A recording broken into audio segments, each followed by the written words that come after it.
ఏంటి నేను బజార్కి వెళ్తున్నాను, మీకు తినడానికి ఏమైనా తీసుకురానా? మామిడి పళ్ళు తీసురాయే, తింటాను. మామిడి పళ్ళు తింటే వేడి చేసేస్తుందండి. ఇప్పటికే ఆరిపోయి ఉన్నారు, ఆ వేడికి ఇంకా ఆరిపోతారు. అది నిజమే.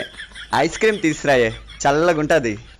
ఐస్ క్రీమ్ తింటే చల్లగే ఉంటుందండి, దానివల్ల రొంప దగ్గు వస్తాయి. మీరు రాత్రంతా దగ్గుతూ ఉన్నారనుకోండి, నేను మీతో పడలేను. అట్టి పళ్ళైనా తీసురాయే, తింటాను. బలమైన వస్తుంది.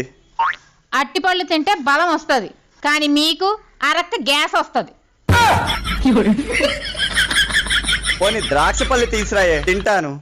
ద్రాక్ష పళ్ళు మంచివి రావట్లేదండి, పుల్లగా ఉంటున్నాయి, వద్దు. నాకు తినాలన్న కోరిక చచ్చిపోయి సమాధి అయిపోయింది. నాకు తినడానికి ఏమీ వద్దు గాని నువ్వు జాగ్రత్తగా వెళ్ళొచ్చి బంగారం. సరే.